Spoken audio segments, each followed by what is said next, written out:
بۆ یەکەم جار کە هەڤاڵ ڕێحان شەهیدی نەمرم ناسی لە ئۆفیسی پارتی سەوزی کوردستان کە دامەزرانی یادی دامەزرانی پارتی سەوزی کوردستان بۆ ئەوانیش هاتن پیرۆزبایان لێکردین ئەو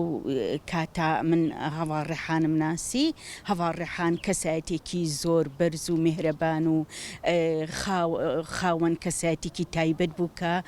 نیشتمان دۆست نەتەوە دۆست فیداکار شۆڕشکەر یعنی بەڕاستی یعنی ژنی ئاواهی لە ناو کووردا هەبێت هەرگیز کورد لە ناو ناچێ هەرگیز کورد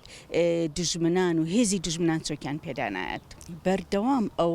لە هەوڵی ئەوەیە بوو یان لە کۆڕ و کۆبوونەوەکانەکە کۆ ئەبووینەوە کە دەستپێکی قسەکانی بۆ دەستی پێ ئەکرد ئێمە ئەبێ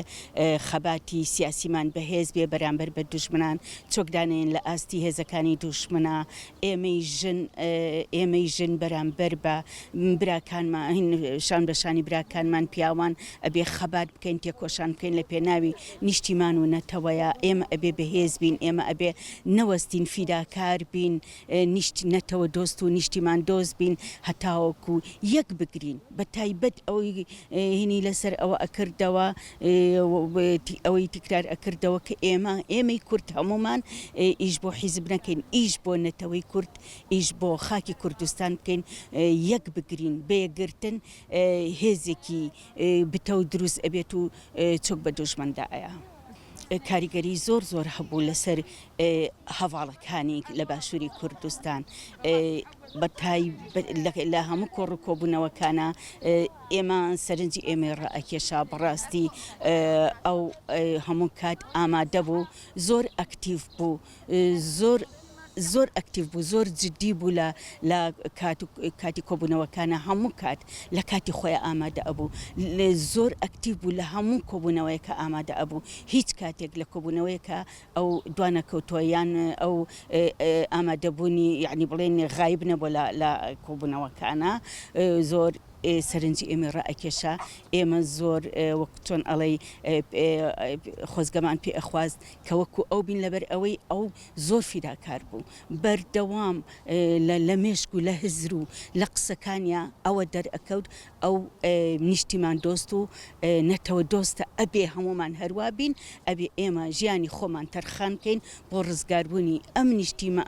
ئەم کوردستانە تا کوردستان گەورە یەک بگرێتەوە هەر چوار پارچەی کوردستان یەک بگرێتەوە. بێگومان بەهێزی و ئیرادەی بەرزی ژنانی باشوور و ڕۆژ ئاوا و باکوور هەموو چوار پارچەی کوردستان کاریگەری زۆر هەیە لەسەر دوژمنان دوژمنی تۆقانەوە دوژمنی ترسانەوە بۆیە بەردەوام لە هەوڵی تیرۆرکردن و لە هەوڵی لە ناوبردنی ژنانی کوردایە. ئێمە بەردەوام لە داکۆکی کارێکی سەرسەختی ئەبین بەرامبەر بەرەنگاربوونەوەی ئەو هێرش و داگیرکاریانەی کە دەوڵەتی تورکیا بۆ سەر باشووری کوردستان بۆ سەر پارچەکانی کوردستان ئەیکات ئێمە بەردەوام لە خەباتی بەرگریکردنان ئێمە ڕێبازەکەی هەڤاڵ ڕێحان و هەڤاڵەکانی تری ئەگرینە بەر بۆ ئەوەی ژنانی کوردستان وەکو ئێستا کە ئازاترین ژن لە جیهانە ئەو ئازایەتیان بە بەردەوامی هەتاکو دوا ڕۆژی ژیانی کورد بمێنێتەوە.